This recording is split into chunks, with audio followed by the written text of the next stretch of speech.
I would like to develop my story along these 3 points that you see on the screen.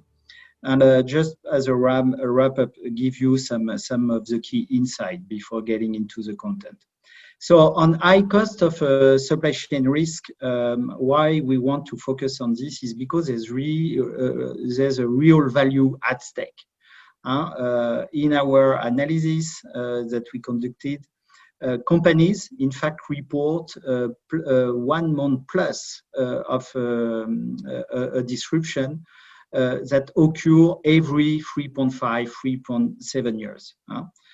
So that means disruption should be anticipated and managed proactively, because this disruption, like the one that we know on COVID-19, is keeping occurring. And this cause losses of average 45% of 1 year EBITDA during a decade. Second, when we will develop the supply chain shift, I think we size the opportunity globally of this shift between 3 to 4.5 trillion. And we are talking in annual trade that may shift to new location. So you heard probably about reshoring in the US or in Europe, for example, and this is concept that we will touch on. And finally, on the building resilience, here it's more on the solution space. And as you see on a daily basis, COVID-19, in fact, had accelerated some trends that were already in motion. And from surveys, we know that 90% of executives plan to invest into supply chain resilience. So it's a bit of call for action for government, CEOs, but also investors, because I think the winner moving forward will be the ones that are more resilient, more productive, and indeed digital supply chain especially should come in play.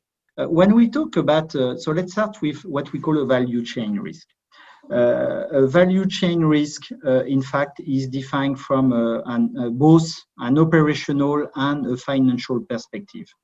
This is an unexpected event that we listed on this page, like a pandemic, it can be a recession, it can be a trade war that we had seen some of them in the last years, that has some impact on your supply chain.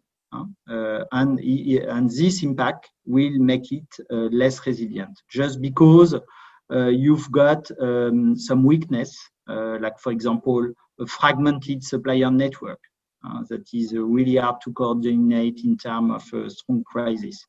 You have a multiple tier supply chain. You rely intensively on transport and logistics flows, or you have low planning activities, or you're not able to consolidate data quickly because you're not digitalized. All of these are characteristics, and we listed some of them on this page, that will make you more fragile against an unexpected event. And what we saw also, a few additional points, is that shock that affect the global production are growing more frequent and more severe. When we analyze past data, this is what we observe. And company, in fact, the company may face multiple hazards. It can be a natural disaster. It can be also some geopolitical uncertainty. It can be, and we see this a lot recently, cyber attack on their digital system. So the surface area that the global flows and network offers for shock to penetrate is spreading out. And finally, these disruptions last for a certain period of time. It can be a month or longer. And we can see that a disruption will occur every 3.5 years in average. And the financial toll that is associated to it with the most extreme event has been climbing over time.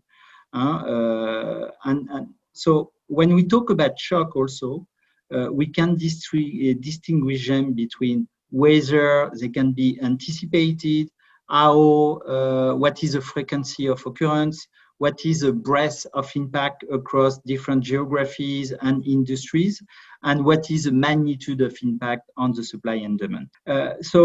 Should we classify the disruption along two dimensions? This is what you have on the left of the page, the ability to anticipate, meaning how long in advance you can anticipate this disruption, and the other axis presents the magnitude of the shock itself.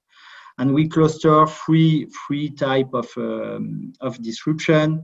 A first group on the top right that is related to global crisis. So the pandemic that we're in is a typical example. At the bottom, you have the anticipated disruption. So that will be, for example, the chronic climate changes that is really into the mind of Europeans right now, and that's subject to massive investment. Or at the bottom left, the surprise disruption. So, for example, commonly it's a cyber attack that can immobilize a company for a few weeks. We saw several cases of this kind. And on the top left, all the surprise catastrophic, like meteorite strike, or it can be terrorism. Indeed, this we saw this in many geographies. And what we so here, what is important is the ability to anticipate the magnitude of the shock and how you can face as a company this disruption. So we wanted to better understand, in fact, the duration and the frequency of this disruption, and to support so we interviewed 35 senior experts to really bring clarity around data. And this is the analysis that you have on the right. And in a nutshell, what you need to pick up is that a disruption of, just to help you to read the chart, a disruption of 1 to 2 weeks will happen every 2 years. So a company is permanently exposed to disruption and need to set up a system that is able to manage it, to anticipate it, and to manage it. And this is a message that we want to pass you along with this analysis. Now, let's move to the different value chain that are impacted. So what we did here, we analyzed 23 value chain, different value chain. And we wanted to understand what is the level of exposure per type of disruption, value chain per value chain. One takeaway is that different supply chains are impacted by different risks, and this is what you see on this chart. Even and what you do not see on this chart, but it's important to have, even within the same industry, companies can have very different supply chain structure and significant overlap that can lead to different way to manage proactively the supply chain. So this you need to keep in mind, and there's also some particularities. Second point, the supply chain are exposed to different shock based on their geographical footprint, based on the factor of the production that they will use, but also on other variables. And if you were to characterize those with the highest trade intensity, meaning that you're not sticking into one location, but you need to move goods, and also those that are exporting to fewer countries are more exposed than others. And this includes, for example, everything related to high value and sought-after industry, like it will be on this page, communication equipment, it will be computer and electronics, or it will be semicon that you don't have on this page, but semicon and components. On the other side, so my point 3 also to understand this analysis, and you can get all the detail in the MGI report indeed. But my point 3 is that many labor-intensive value chain, so that will be everything around textile, apparel, are highly exposed to pandemics. to flood risks, to heat stress, some of the discussion we saw before. While in contrast, companies in food and beverage, in fabricated metal, has lower average exposure to shock. And because they are among the less traded, and they have a more regional oriented value chain. So this is also important to understand into the analysis. And finally, to conclude on this page, I would like to bring to your mind few data points. Do you know that today 80% of global trade involve nations with declining political stability along the World Bank? So this is another data point. 80% is quite significant. Also, we know that, for example, 180 products are predominantly export from a single country. And this clearly opens doors to bottleneck. So on this page, to wrap up, you can see that communication equipment is the most exposed. And predominantly because of 3 points. One, the geophysical, meaning their concentration on coastal Asia. 2, digitalization, and especially, for example, with risk like cyber attack, and 3, high value, because this is a trading good. Okay. If we and for those that are interested in the report, you have all the value chain map, so then you can get into your specific value chain.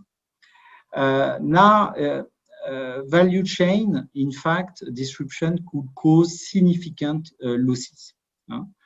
And we expect that more than 40%, so 42 on in average, of a year profit every decade will be, in fact, the NPV of the loss, so the net present value of the loss, which is quite significant.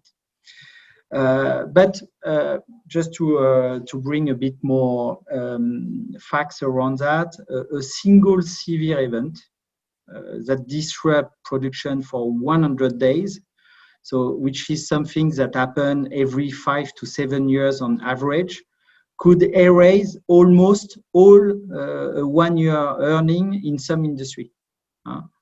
So can you imagine you're in a company, you erase 1 year learning? I think it will create obviously some significant cash distress.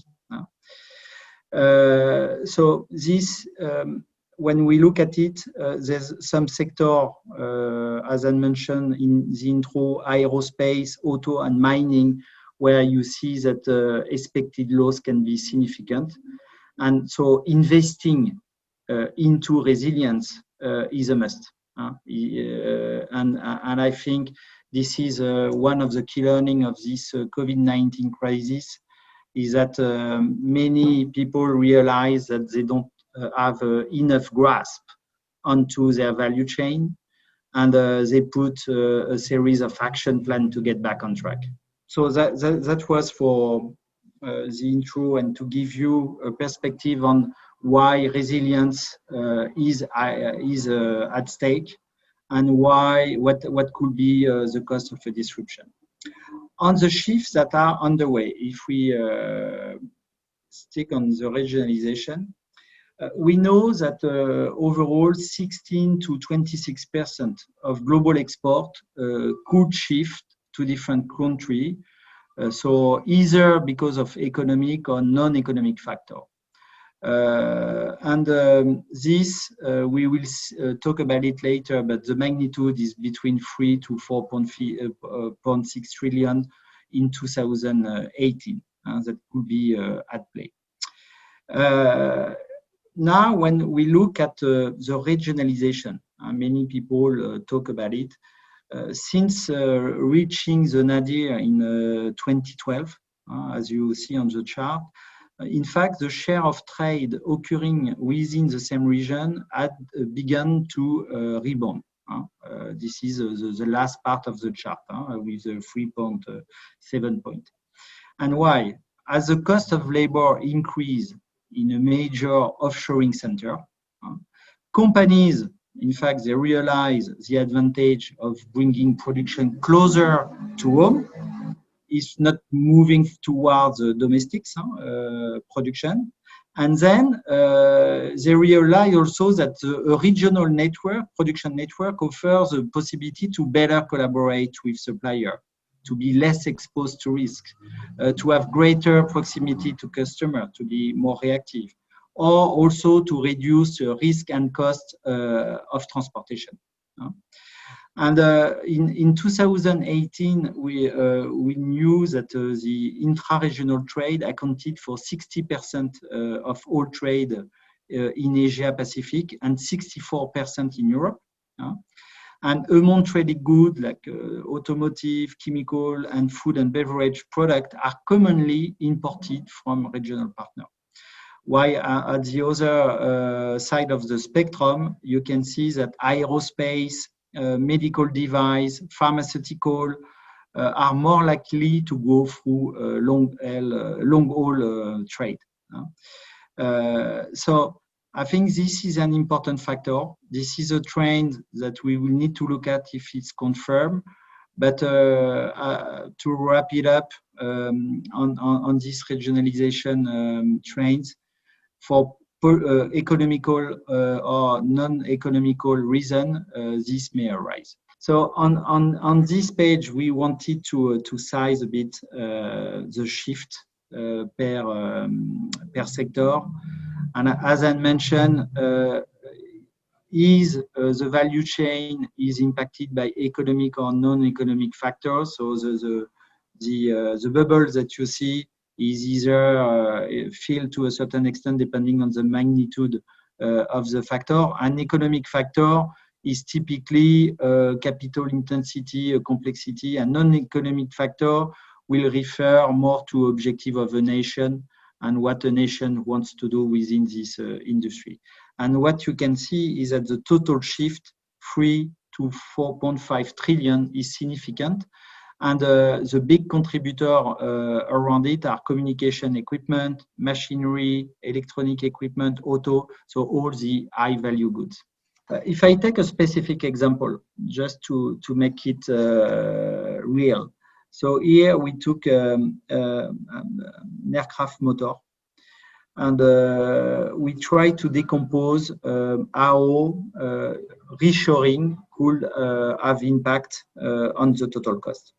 So this was made in China for $5.4. Then the China labor cost significantly increased in the last decade. And then in 2019, in China, it was $8.6. Now, okay, let's take a scenario where we move this production to the US. We will have to add up the US labor cost delta. But on the other side, we will save on logistics. And we will also be in a position to implement some Industry 4.0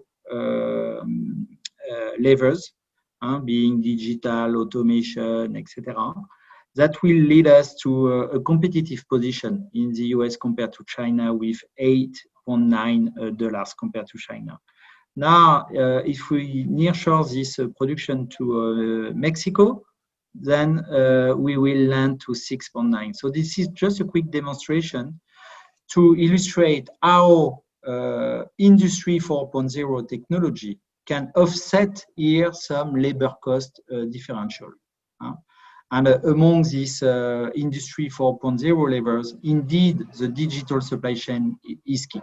So this is just a wrap up, just to give you a more granular perspective on what could be the distribution of this shift of value in the value chain per region. And what you observe is that indeed North America has a big chunk of it, but Europe and even in Asia Pacific, we will see some change into this flow distribution. Okay. Now that we know the impact that it could be, now that we know that we will have a change into our global flows per industry, okay, what company wants to do? And we interviewed 60 senior executives to understand how they are planning to bring more resilience and what will be their priority for supply chain.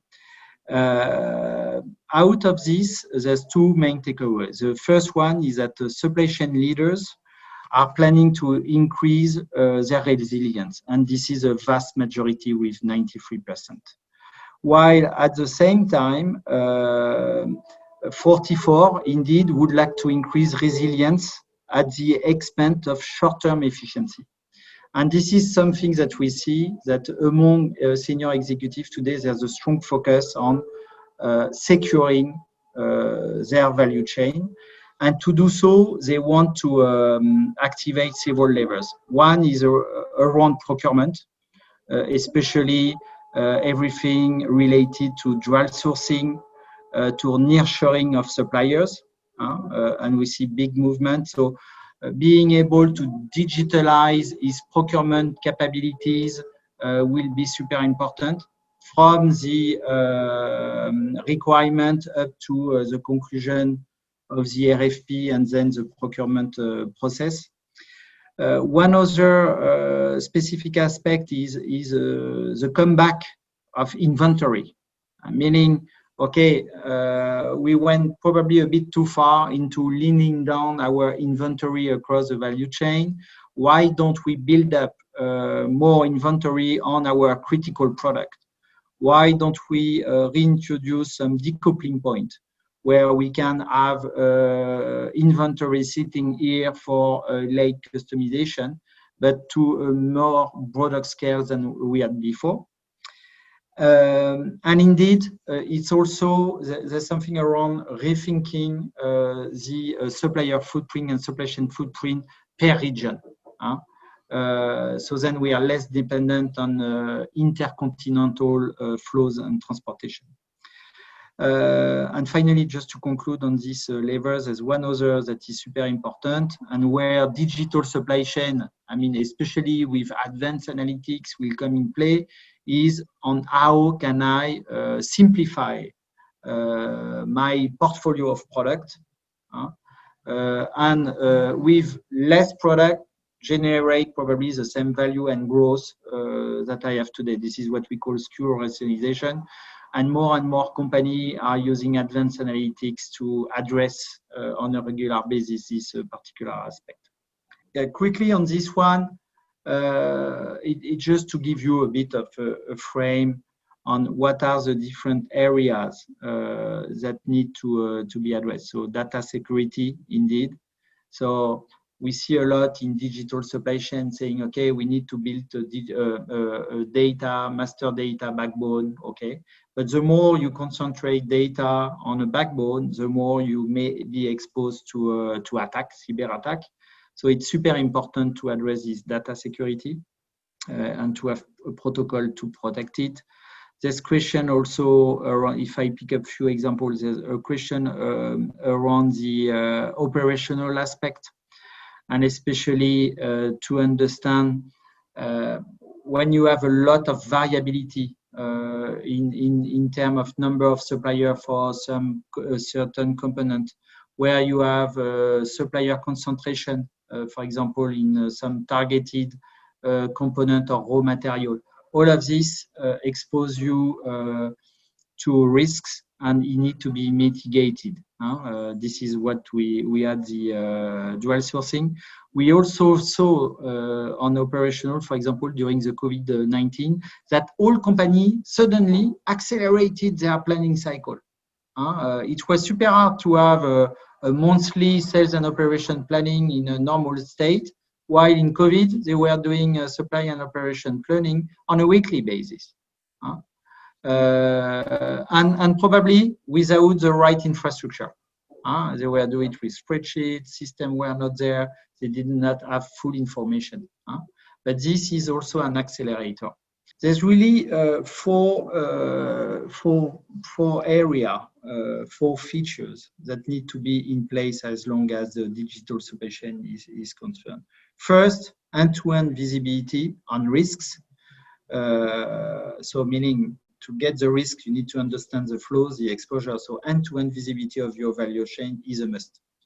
And this end-to-end visibility is not only internal, it should be to the different level of supply that you have. I remember a client, they stopped their production line just because a tier 5 supplier had a plant that burnt.